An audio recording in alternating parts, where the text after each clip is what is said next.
Keep yourself in the loop of everything football on the Golden State Media Concepts Football Podcast. The latest news on and off the field, be it college football, Big Ten, SEC, Big 12, Pac-12, ACC to the NFL. We've got you covered. Listen to the Golden State Media Concepts Football Podcast.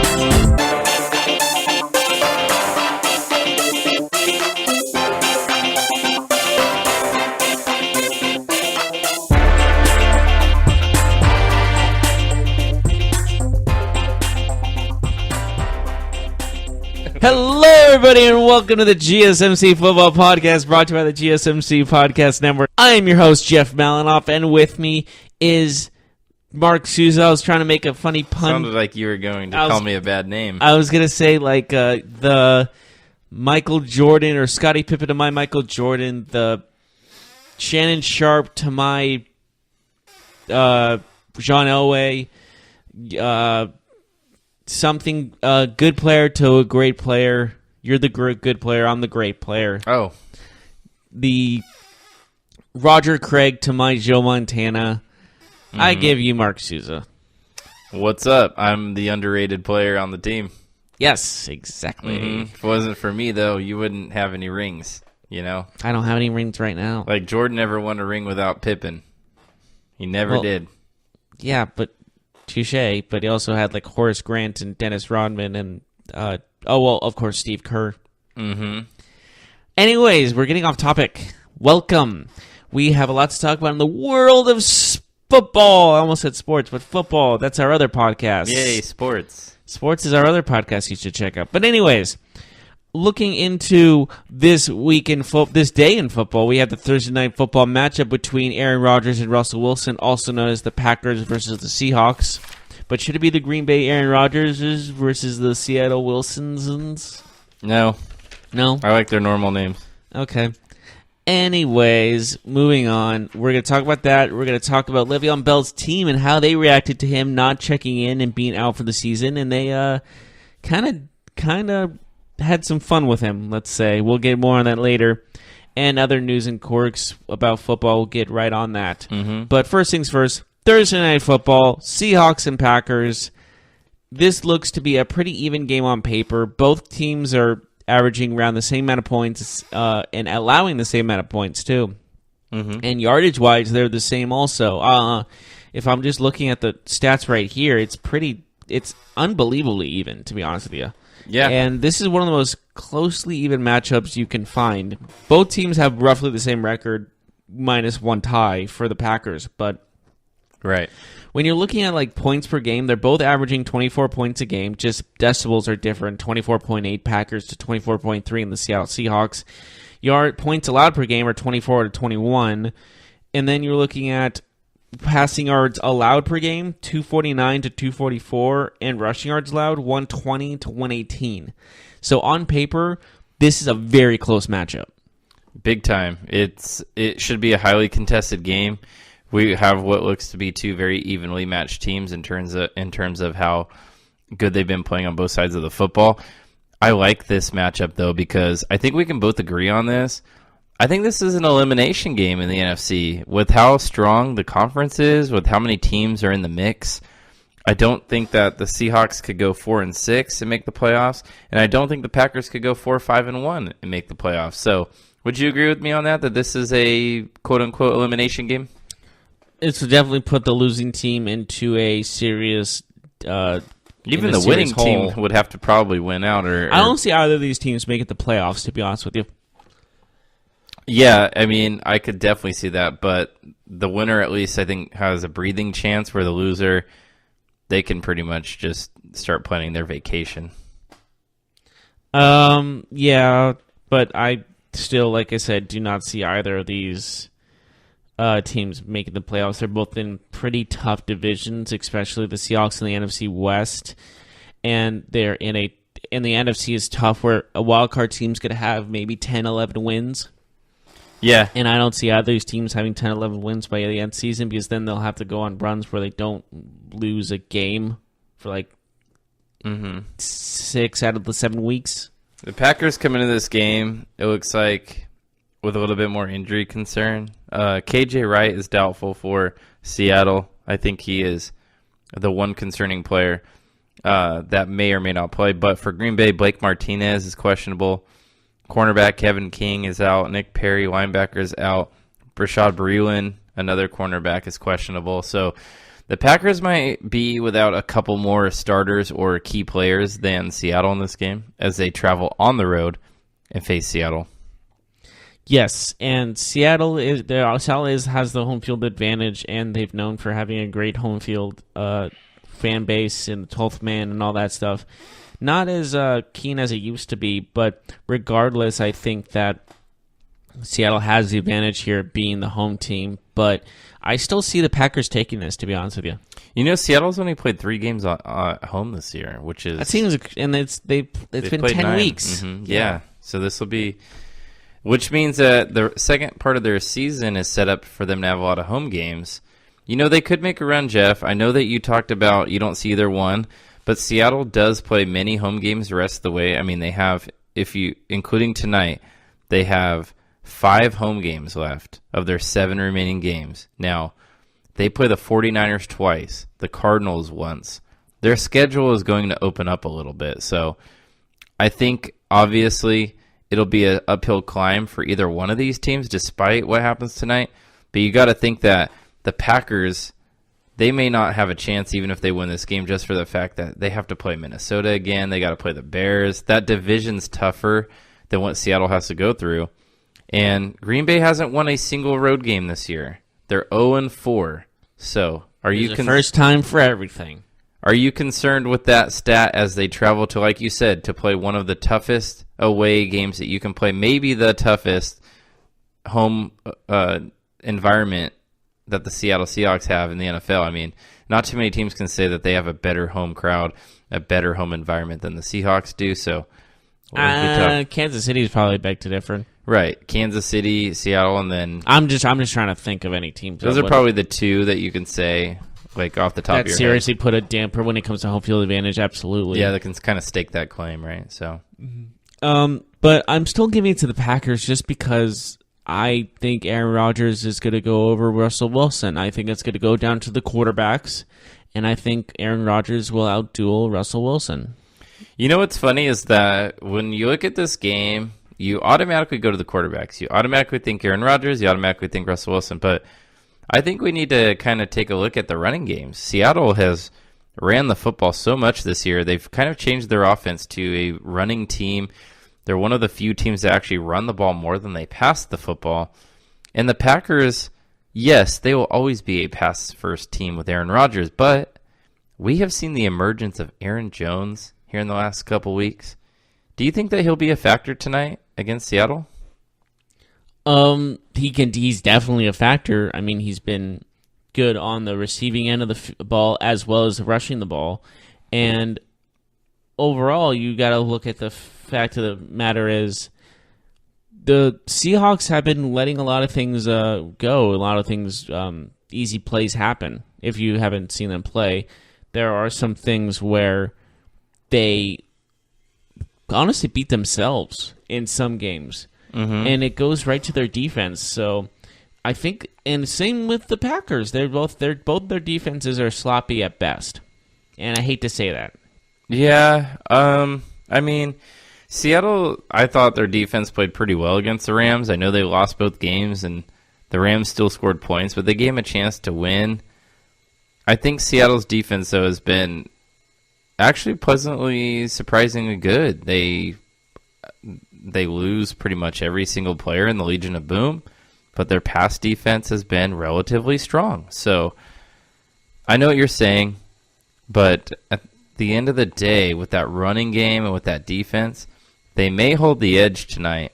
But as you know, as you've mentioned, Aaron Rodgers, he's one of the best in the NFL today. He's going to go down as one of the best quarterbacks of all time. and any given night, he can lead his team to a win. He can lead his team down the field. But are you concerned at all by how the Packers have played this year? I mean, even in their wins, they haven't really been terribly convincing. Now, last week they were. They really took it to Miami on the road, at home, excuse me. But other than that, excused. I mean, they barely squeaked by a 49ers team with a backup quarterback at home. But the thing is, the 49ers are just really well coached. That's what you got to look at. Like, right. They're playing with house money, and they're playing very well. I'm just defending that statement of, like, they barely beat a team. But they're a high offensive team, so... Right, but I mean, if you're a playoff team, you need to win those games handily, right? You need to make statements, and they're not making statements. You're absolutely correct. Right, so, I mean, it's one of those things where I don't believe in this Packers team.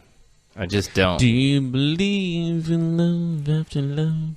Sorry, And, had to put a Cher reference in a football podcast, but, there's a first time for everything. I will say, though, I think that this game is crucial for Mike McCarthy and his job. If he loses this game, I think the Packers brass starts looking elsewhere. They start looking around to see who will be the next coach of this team, because I don't see him missing the playoffs this year and being the head coach of the Packers next year. That remains to be seen. Of course, that's just me with my opinion, but who knows, man? He's been there for a long time. It might be time for a change. This podcast is based on opinions, my friend. Well, stats and opinions. It might be a time for a change, right? For Green Bay if they lose this game. Yeah, I think this has been itching for a change for a long time, though. Do you think that okay, so we know that these teams have been good in the past. It is weird to see them not, probably both won't make the playoffs if we're looking at it. But I still stand by my prediction that they neither will make the playoffs. Yeah, I don't think either one will either. But do you think that the Packers, Mike McCarthy and Aaron Rodgers in particular, still remember that crucial loss where they couldn't recover the onside kick and they let Seattle come back and win and go to the Super Bowl? Do you think that still weighs on them? How long ago was that? 2013, 2014? 2015? Well, I don't know. They made It's been a few years. Yeah. Maybe to some that are still with the team, but I would say that this is a brand new team. There's a lot of new faces on this Green Bay Packers squad as well as the Seahawks squad. Mm-hmm. So not a lot will have those memories of that game. I get it. But those who are still there, I can see them still being a little frustrated with that. Mm-hmm. Yeah. It will be interesting to see how the Packers react tonight on the road and how they can adjust to the crowd noise. We know Aaron Rodgers, he's seen this before. He's played in these games before. But I do expect that home crowd for Seattle to give them something more than what they have already this year. I'm not sure if their home crowd has been as good or not as good this year as seasons past, but I think we both can expect them to be at a fever pitch tonight and give Seattle the boost that they're looking for. At least they'll give their effort to give them that boost, right? Whoever wins this game is getting a wake-up call, right? What do you mean by that? As in, hey, we still have a fighting chance. Let's do this. We only have, for the Seahawks, if they win, hey, we're 5-5, we're 500. We still got a lot of football to play. We can do this. Instead of they're probably feeling a little demoralized being on a losing record. That's what I'm trying to get at. This win might get a wake up call for them as well as Green Bay. Like, hey, we can still make the playoffs. Again, doubtful, but regardless, this might be what they're looking for. Right. So, I guess we'll see what happens tonight. What's your prediction? Green Bay takes it 27-24. 27-24. On a 105-yard... No, I'm kidding. 105-yard field goal for Mason Crosby. No, of course not. But I do see a field goal margin in this game. All right, and give me a notable stat for tonight that you will... Devontae Adams over 100 yards receiving. 100 yards receiving for Devontae Adams, the Fresno State alum. Okay. You know what? I actually also have 27-24, but I have Seattle winning, not Green Bay. I think the home edge gives them enough. I think they do enough. Russell Wilson and his legs make enough plays at the end of the game. They kick a field goal. a Sebastian Janikowski field Right, goal. he's on the Seahawks. Mm-hmm. I'm just so used to him being a Raider. He's kind of overweight, isn't he?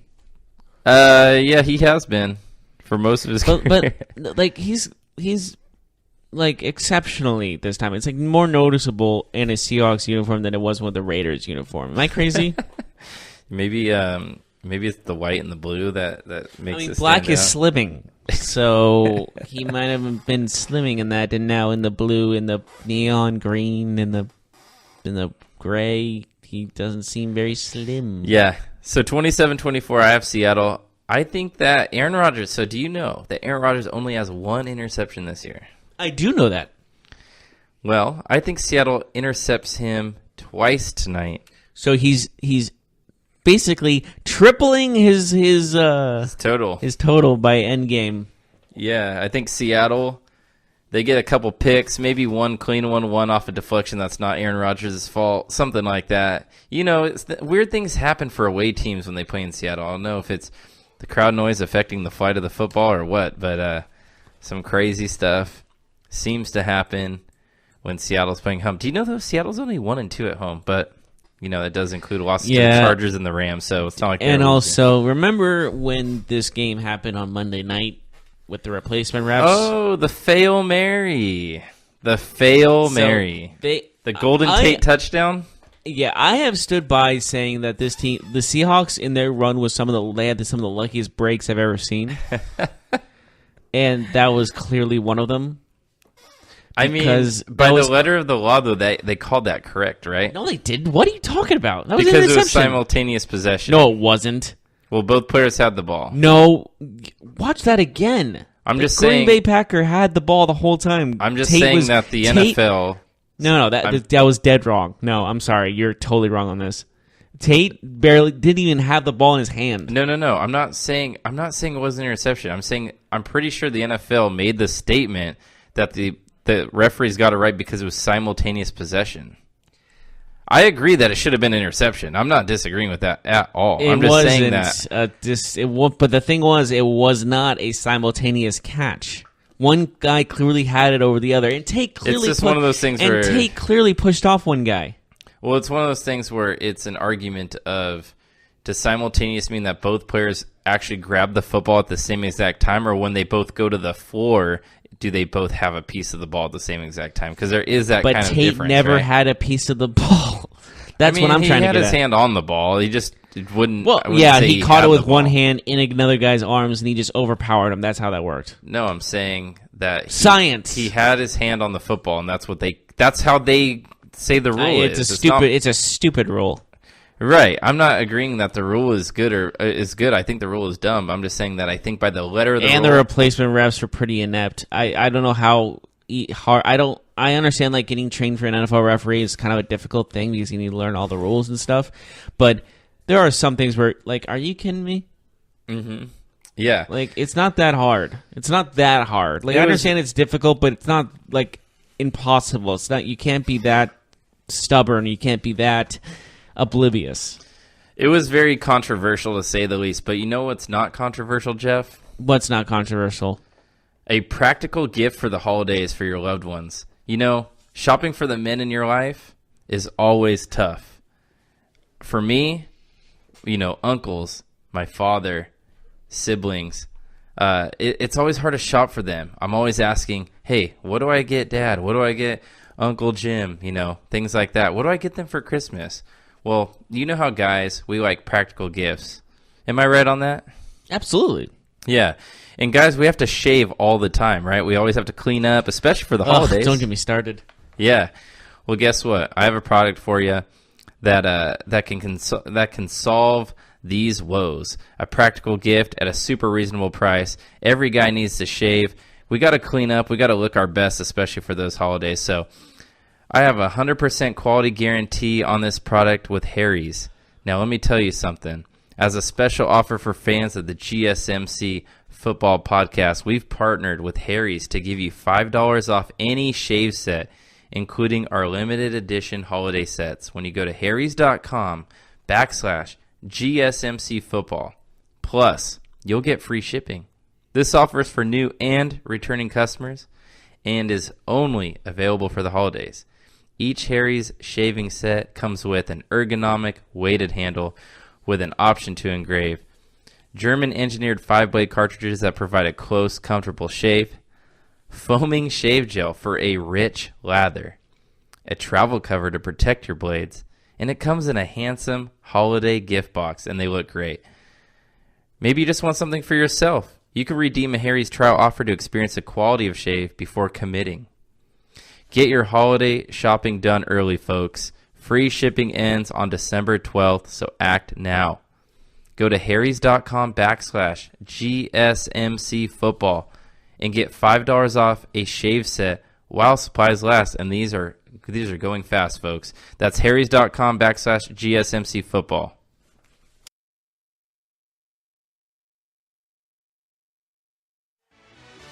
Are you looking for help for your fantasy football team? Check out the GSMC Fantasy Football Podcast. Get today's best advice on who to start, who to sit, even who you should draft. From sleeper picks to red hot lineups, they got it all covered for you. That's GSMCpodcast.com/fantasy-football-podcast. We'll cover traditional leagues, dynasty, PPR, even IDP leagues. When you need fantasy help, there's just one show to hit up. Don't forget to like them on Facebook and follow them on Twitter. Visit GSMCpodcast.com for more info.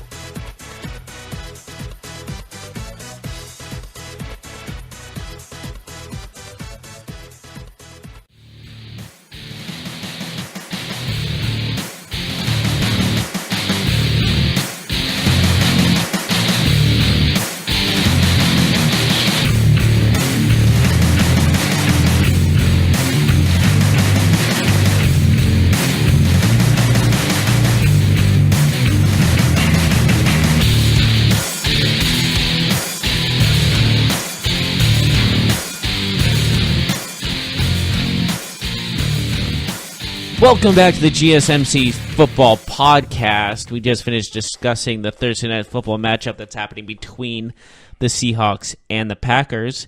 And now we're moving on to other matters at hand, most notably Le'Veon Bell's teammates and how they reacted to him, not showing up. They kind of raided his locker room, his locker.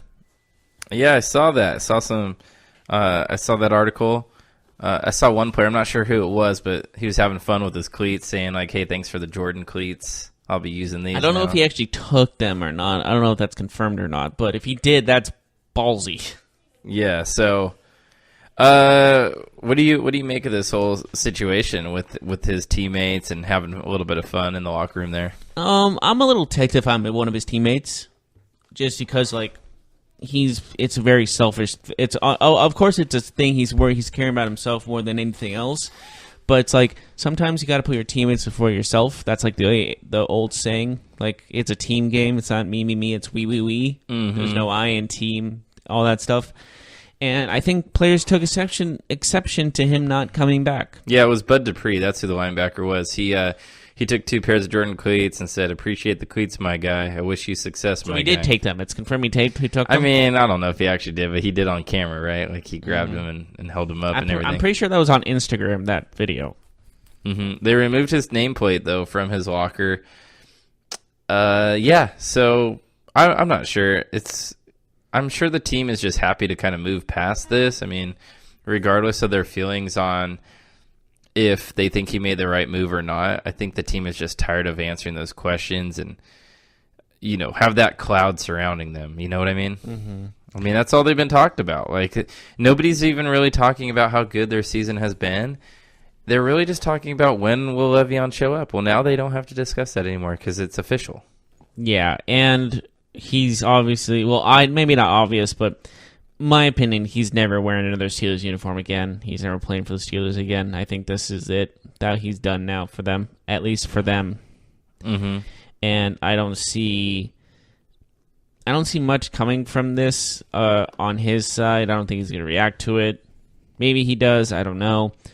But the fact remains, Le'Veon's still not going to be there. He's made officially $0 this season. Mm-hmm. And he's got to make up for that by getting what he thinks he's owed, and that's like that $60-70 million contract that he wants. So the NFL CBA for the players ends after the 2020 season. Many people expect that strike to happen. Yeah, there'll be that. a lockout. Exactly.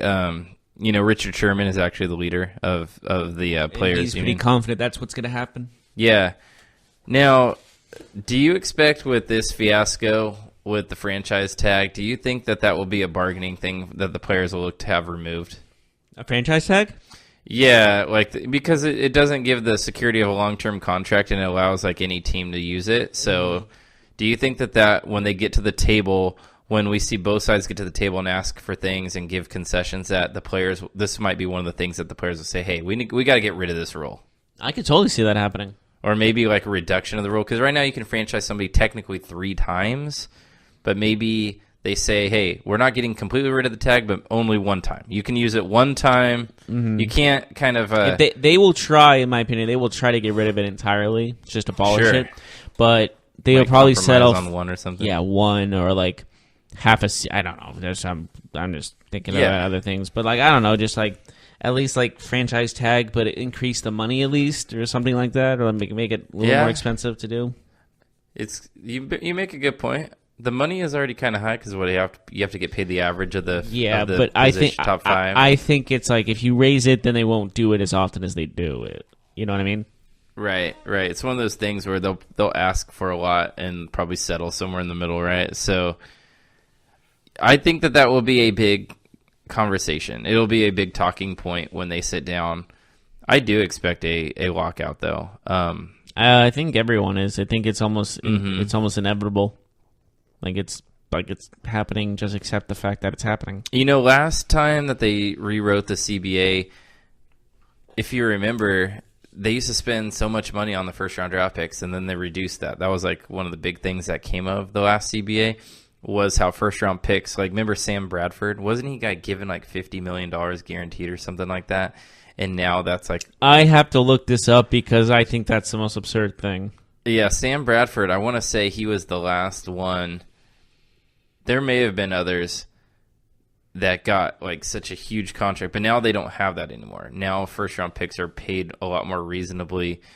They're limited actually to what their contract is. So we'll see what happens, but I could see this being kind of one of the bargaining 2011 chips. He got his total cash in 2011 was $26.8 million. Mm-hmm.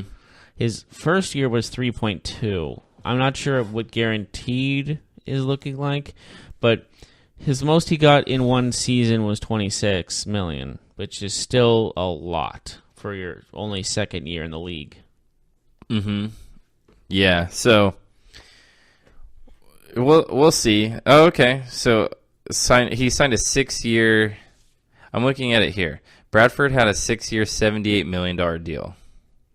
50 of it was guaranteed. How long did he play for them? The largest contract ever for a rookie. He did not play for them for 6 years either. No. So, yeah, money went down the drain. So, anyways, staying in the division, sounds like Joe Flacco is not going to play this week for the Ravens. He's suffering from a hip injury. He's going through treatment. He's not out yet, but they say he's most likely not going to play. Are we going to see Lamar Jackson's first NFL career start? I think it has to be, right? If Flacco's not playing, who else will be? What about RG3? No, I think it's give the kid a chance. Why not? The defense could back him up. It's one of those things. So it's interesting that RG3's been inactive every game this year, and Lamar Jackson's been active because they use Lamar Jackson, right? In the Wildcat and things like that. But it's not entirely out of question that that RG3 will actually get the start. But if you were the Ravens, would you start Jackson or would you start? I'm starting Jackson. Why not? Give him the kid a chance. What if he shows something? He shows his Heisman-ness. Is that a word? Heisman-ness? What would you say to the people that say give RG3 a chance? Because, yeah, he's had some ups and downs, but, hey, he's back in the NFL. He looked pretty good in the preseason. His knee's probably please don't. He looked pretty good in the preseason, so, Well, everyone looks good in the preseason when it comes down to it. because they're playing not so good team and players. All due respect. Okay, so you wouldn't really be worried about what RG3 has to offer if you're the Ravens? I'm more of a keen of saying, let's see what the rookie can do. Just give him a game. If he doesn't do well, then you can put in RG3 if Joe Flacco's inactive next week. But why not give him an opportunity? I guess the argument is maybe he's not fully ready.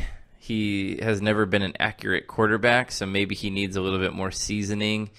And yeah, maybe RG3 doesn't have the upside, but hey, the Ravens are still in the playoff conversation. Like their season's they have the best over. defense in the league, right? Statistically. So if you're Harbaugh, you might think like, yeah, maybe I just feel more comfortable with RG3 protecting the football and maybe running the offense smoothly and giving our team a chance to win. Does that make sense? Yeah, but I still think, if you put in Lamar Jackson for these type of games and stuff and you're letting him throw the ball once, why not just let him... It's a must-win game because Cincinnati's 5-4 and Baltimore's 4-5. If Baltimore loses, I mean, they're really up against it at that point. So, you know what's interesting too is that Flacco's going through treatment, but they haven't ruled out that he'll need surgery. So, have we seen the last game of Joe Flacco in Baltimore? He just drafted a quarterback. True, but that's a very tough one. Have we seen the last game? He's not going to play with other teams, so I think if he's done with the Ravens, he'll retire. Think so? Yeah. What about John Harbaugh? It's said that... I'm not seeing him return next season, to be honest with you. So maybe it's in his best interest to go with Lamar Jackson. Yeah, why not? Just see if he has like a spark and leads his team to a playoff run or something like that, right? That could save his job if they made the playoffs. I think that might be able to save his job. We don't know. Maybe they already have made their mind up. It sounds like Harbaugh's already accepted the fact he's done after this. It's his contract is going to be terminated.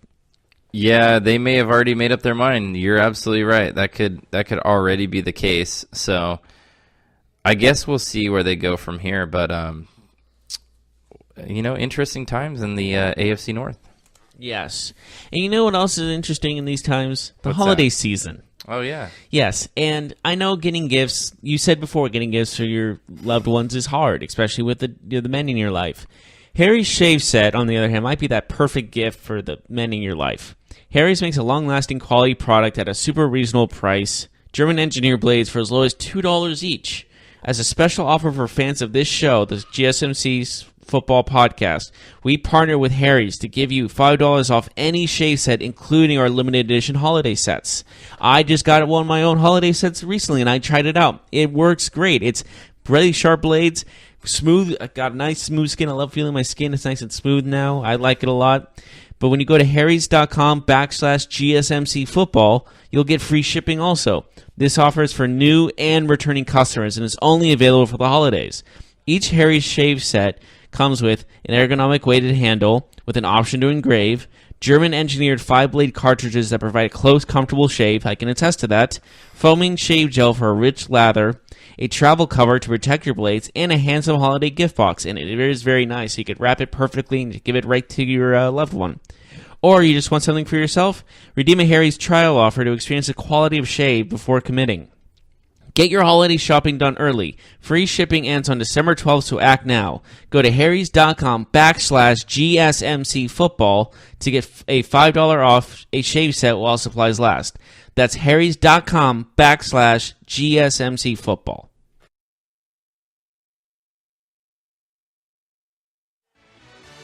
Check out the show that's built on the MMA. From the UFC to extreme cage fighting, they got the fights covered. Check out the GSMC MMA podcast. Get the latest news on past or upcoming fights. Join us as we talk to and about some of the biggest names in the MMA, past, present, and future. When it's the fight game, there's just one show to check out. GSMCpodcast.com/MMA-podcast. Don't forget to like them on Facebook and follow them on Twitter. Visit GSMCpodcast.com for more info.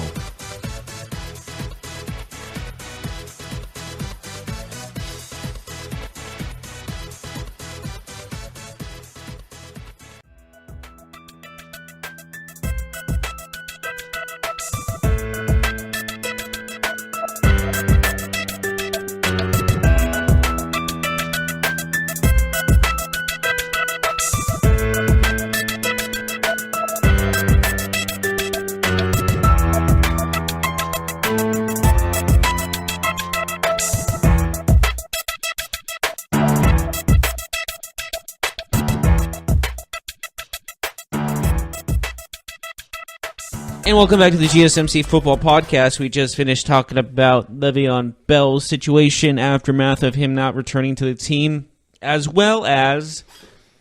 What else did we talk about? We talked about the Ravens and the Lamar Jackson situation. Mm-hmm. And now we're moving on to the NFL draft prospects. It's never too early to look at next year. Some of the teams we already know will be picking in the top 5, top 6 or so. So the Raiders. So with that, we also have some prospects who, some people would say are top 10, top 5, maybe the best of their position. So I thought we'd take a look at it. Sports Illustrated just put out their big board, right? They put in their rankings. Let's talk about the top 10 because that's kind of where I want to start. But you know what? Actually, why don't we start at number 13? A player that's right outside the top 10, Jeff. But I think this is a player that we'll hear a lot about. Justin Herbert. Sports Illustrated has him as the number 1 quarterback. No one. He's the number 1 quarterback, but he's the number 13 overall prospect. What do you think about that? Well, the thing is, we talked about this, that this is not a quarterback draft class by any means. And, well, the fact of the matter is, this is defense. This is a defensive draft. This is a highly touted defensive draft, too. And that's what it's going to come down to. I think the first couple of picks, maybe besides maybe the Giants in the early draft, is going to be defensive players. Right. So in terms of Justin Herbert, some people say that he will stay in school. There are people out there that say he is wanting to stay because his brother is playing for Oregon next year and that he wants to play with his younger brother. But as projected as the number 1 quarterback, I think people might say that would be a mistake if he stays in school. What do you think about that? I guess it wouldn't shock me that he would stay in school if his brother's coming there. Like, I understand why you want to stay, but that again is like, how risky is that? It is very risky. That's millions of dollars you're risking. If you're said to be the number 1 quarterback, you're risking that some other players jump you next year in that conversation. Yeah, you can. Yeah, if I'm him, I'm taking the. You kind of have to strike while the iron's hot, right? Like, yeah. You're the buzz right now. This might be the hottest his iron's ever going to be. Just how, like, kind of the Oregon team is dropping. Exactly, and he has been dropping. His numbers have been falling. A lot of people have questioned his accuracy, and his accuracy has actually dropped in the last few games. So, if you're a college football head, if you're a college football junkie, it's one of those things where you might be watching him from week to week, but there are some comments about him recently that are a little underwhelming, So it might be better for him to leave now because if he comes back next year and he has a subpar season, he really ruins his draft stock, right? Yeah. It definitely hurts his draft stock, no doubt about it. Like, he doesn't go to number 1 pick, he might go to the number 15 pick for all we know, And that's a deep drop of money and just so much things could go wrong with that. This is certainly not a quarterback class, and next year it might be. So yeah, we don't know. That's the beauty thing. We don't know. And why not take advantage of you being the best quarterback in the draft class? Mm-hmm. And who's second is a guy from Duke. Yes. Mm-hmm. So obviously you don't have much competition. All due respect to Duke, I just don't see a great first-round draft quarterback as a legitimate prospect in the future. See what I'm getting at? Mm-hmm. Overall, some scouts say that this isn't a very good draft. I think it's defensive line and pass rushing heavy, but I don't know if there's a player, even Nick Bosa, I don't know if he compares to like Bradley Chubb or Myles Garrett. I think maybe a couple of those guys might have been valued a little bit higher.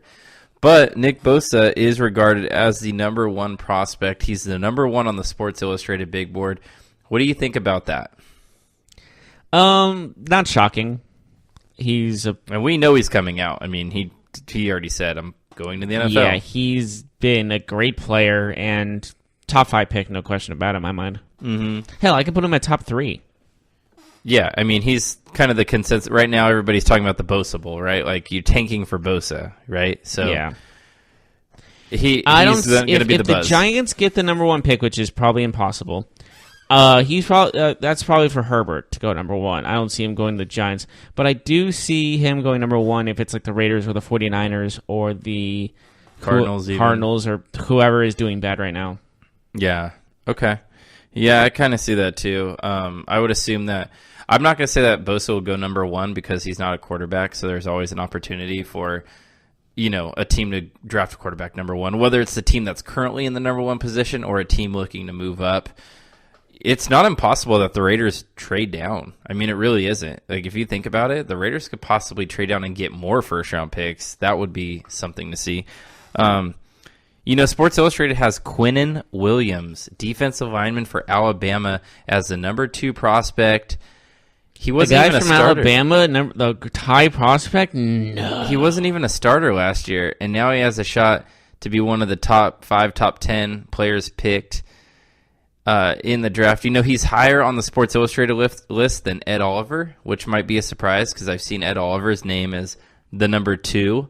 But in this list, they have him at number 3. Ed Oliver, I think because he goes to Houston, he's not looked at as highly, which makes sense in all aspects. He's been compared to John Randall, and that is awesome a comparison. huge Right compliment. Yeah. And that is hard to live up to. Mm-hmm. That might be too hard to live up to because that's a whole nother level. John Randall is one of the greatest to ever play at the defensive lineman position. So saying that, I really feel bad for players that are touted like this because they have so much to live up to that it's almost not fair. Mm-hmm. And at number 4, we have Devin White, who's a linebacker from LSU. And some people aren't sure how he'll be used at the next level. He's been compared to like a Tremaine Edmonds type player, where some people think that he will be used as a pass rusher, and some people think that he's just an all-around good player. But a lot of people like him as an athlete more than last year's top linebacker, Roquan Smith. Some people say that Devin White is a better athlete than Roquan Smith. So he's number 4. We have Rashawn Gary, defensive lineman, Michigan. Again, another defensive line player. Again, I'm going to stick by, this is a defensive draft class for sure. Yeah, so, he is a raw athlete. He projects to play inside on a defensive line. Number 6, Cleveland Farrell, defensive end, Clemson. More of an outside edge rusher. He has 17 sacks in his last 19 games, a natural pass rusher. And then at number 7, Josh Allen. No, not that Josh Allen. Linebacker / defensive end for Kentucky. In all honesty, Josh Allen is a very common name. I think we're seeing a trend here. All these guys are either outside linebackers or defensive linemen. I wonder why. Yeah. So, again, Josh Allen is a versatile player, 6'4", 255. He could be an edge rusher. People seem to see him as a coverage linebacker, but he has been able to sack the quarterback. He has 11 sacks this year, 15.5 tackles for losses, 5 forced fumbles, and 4 pass breakups. So he's been doing it all around. Number 8 on the Sports Illustrated top 10, Jeffrey Simmons, defensive tackle, Mississippi State. Now, this guy comes with some baggage. In high school, he pleaded no contest to an assault after he punched a woman during a fight. So, why are there so many guys assaulting women in football? Yeah, so he has some explaining to do, I guess, because NFL teams will obviously be wondering about that. If they're going to invest a top 10, top 15 pick in you, they're going to talk to your coaches, your family, your why did you hit a woman? Yeah, that's your going to be teachers, your friends. The woman you hit. Yeah, I mean, they will. Allegedly hit. Well, he pleaded no contest, so, I mean. It's still alleged. Okay. But anyways, number 9, we actually have a different position here. Cornerback. That's where Greedy Williams comes in at number 9. Cornerback, LSU. 6'3", very tall, very rangy corner. He projects more of that Seattle-style defense, that cover 3 type scheme. A team like Seattle, San Francisco, Jacksonville, they like those types of players, Atlanta. What do you think about Greedy Williams? Love the name, right? I don't think that's his real name. It is. Greedy. His parents named him Greedy. Greedy Williams. Are you sure that's not like just a nickname he got as a kid or something? Or I think that's his real name. Really? Mm-hmm. But anyways, what do you think about him as a prospect? I like him a lot. I mean, 6'3" at corner, you don't see that often as someone that tall. So I think that's a huge advantage. Mm-hmm. You're right, though. Greedy is not his real name, but it is the name he goes by. Like, Clinton Dix, not his real name. But, yeah, that's a great name for a cornerback, though. If you're named Greedy, I love it, man. I love it. I want a cornerback on my team named Greedy. Who's Greedy? I want Greedy. I want my cornerbacks greedy. You know what I'm saying? Yeah. Yeah, I want my cornerback to get some plays in, absolutely. Number 10 on this list is another cornerback from Georgia, DeAndre Baker, 5'11", 185 DeAndre Baker. That is his real name. Now, a lot of scouts say he's a better cover guy than Greedy Williams, but he also is shorter. He doesn't have the length. 5'11", though, not small by any means, but, you know, it depends on the style of defense that your team plays, right? So, that's your top 10. Any surprises? No. A lot of defense. Just all defense. It was all defense. Yeah, there was not one offensive player. It was all D lineman, linebacker, corner. That's it. True.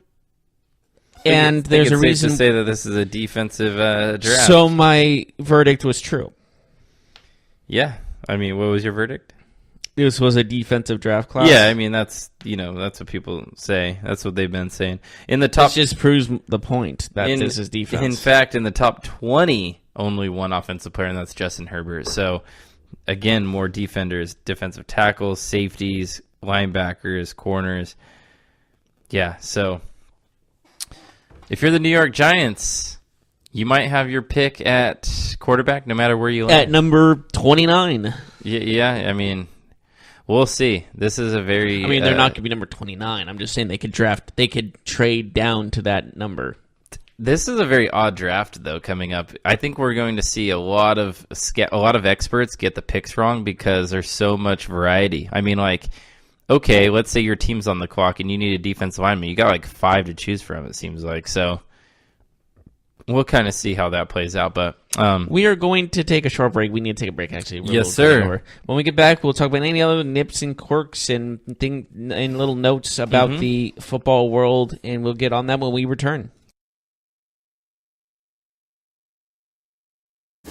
Check out the show built around the women of MMA. From the UFC to the extreme cage fighting, we got the fights covered. Listen. It's the Golden State Media Concepts Women's MMA Podcast. The latest news of upcoming fights, discussions of previous matches. Join us as we talk to and about the biggest names in women's mixed martial arts, past, present, and future.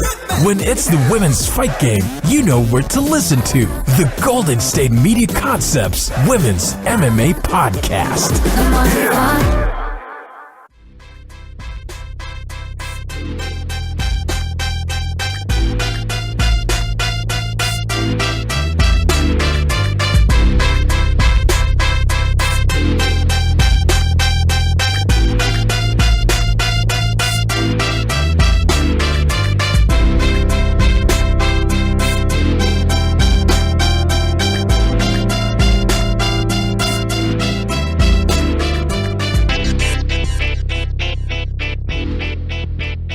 Welcome back to the GSMC Football Podcast for our final segment of the day. I wish I had that one of those little echo machine thing. Oh yeah, buttons. Like we need to upgrade one of those stuff. mixers, like like that where you press a button and it does something different.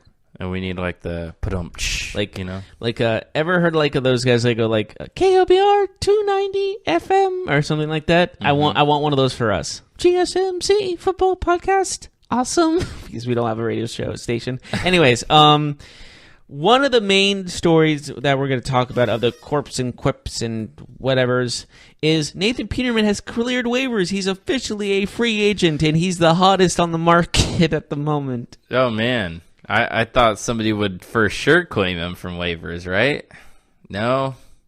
All right. So where will Nathan Peterman land? Will he play on an NFL team this year or ever again? I won't say ever again. I'm saying maybe practice squad or, Arizona Cardinals, because that's where quarterbacks... He'll get signed by someone, right? They'll throw him on the practice squad and then have him in camp, see if he I could does see him something. start one game because everyone's hurt on one team, Yeah. Ooh, you know who that could be? The 49ers. They could say, no, absolutely not. You know, if one team could actually help him, it'd be Kyle Shanahan. One guy could help him. Kyle Shanahan would be the guy. What about John Gruden? He's a quarterbacks guy. Moving on. But yes, Nathan Peterman is a free agent. I don't see him going anywhere anytime soon. Maybe in the Arena Football League. Less field to cover, less interceptions to throw. I don't know. Do you know there's only 4 teams left in the Arena Football League? No. The Indoor Football League has like 8. Like that's a news place. But how did they put 4 teams? Like they just play each other. I think it's a 10 weeks. I think it's like a 10-week season. I can look that up again. But okay. Yeah, the original Arena Football League that everyone knows is like going down. Sounds like my rec soccer league. Down. Like there's only you play like each team every 3 or 4 weeks, right? So yeah, I have an interesting story. Go for it. I don't know if all the football fans out there have heard of him, but Zion Williamson from Duke University. You know who that is? Who? He was a number 1 recruit in the country. He's a kid at Duke University who's just killing it you for the Blue Devils. Zion? Mm-hmm. Zion, yeah. So he's the buzz right now. It looks like he'll be the number 1 pick in the NBA draft next year. But did you know that LSU offered him a football scholarship? Did they? Well, he's like, what, 6'6", 285? Mm-hmm. Their tight ends coach offered him a football scholarship, and that was in 2016. Interim head coach at the time, Ed Orgeron, who's the current head coach now. The tight ends coach working underneath Orgeron was Eric Mateos, and he told ESPN that he offered Williamson a scholarship. You want to know what's interesting about that? What's interesting? He didn't play football. They offered a basketball player a football scholarship, and he didn't play football. All due respect, there are a lot of guys that played basketball that barely played football, and Antonio Gates is a perfect one. Yes. And the quote from Mateo said, "Anytime you have an athlete that can generate that much explosive power in a controlled manner, that's a level of elite that translates to a bunch of different football positions." So it sounds like they were going to try him initially at tight end. Zion Williamson is 6'7", 285 pounds. He's not your average NBA player. He definitely doesn't have that lean NBA or basketball type body. He is built like LeBron James. He's actually even bigger. Isn't that crazy? That is disturbing. 18 years old. So we'll see how his future goes in basketball. But I think he does. I think the kid has a career in the NBA. So don't see him playing football anytime soon. Yeah, I don't see him playing football. Mm-hmm. I don't think anyone did. I think that was just saying, let's give this kid an opportunity. Yeah, so I kind of have a heartwarming story that I like to talk to you about. Ooh, I like heart-warming and stories. Do you know who Tyler Trent is? Tyler Trent? Yeah, he's the Purdue fan who has cancer. Right. He was on when they beat Ohio State. Yes, I do remember him. Yeah, so they actually have a bobblehead now for him, and the money that they're earning will go to all cancer research. I want to ask this, and I'll feel bad for asking. Is he in a wheelchair in the bobblehead? No. That's okay. He is wearing Purdue gear. I'll show you what it looks like. He's wearing like a Purdue that's jacket. Cool looking. Yeah, it's cool. So, the 20-year-old, he has his own bobblehead, so he's happy about that. He's excited that he'll be able to help, cancer research. So that is an awesome thing to see. $30 for the bobblehead, so you can actually pick that up on the website. Let's see. It's on the Purdue University website. So go there and help out a great cause. If you want to do that, buy a bobblehead, and some of your money is going towards cancer research. So his story is awesome. I mean, it's very heartwarming and heartfelt. So best wishes to him in his recovery and in his fight from cancer. So yes, absolutely. Yeah, but anyways, Jeff, that's all I got for today, man. I think that's all I got for the day, too. That should do it. Thank you so much for joining us on the GSMC Football Podcast. Please tune us in tomorrow as we'll preview every game that's happening on Sunday, as well as recapping tonight's Thursday night game. And then we'll also have fantasy football tomorrow, as well as just regular sports in general tomorrow. Later today, we also have the basketball podcast.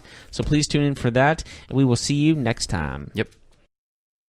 You've been listening to the Golden State Media Concepts Football Podcast, part of the Golden State Media Concepts Podcast Network.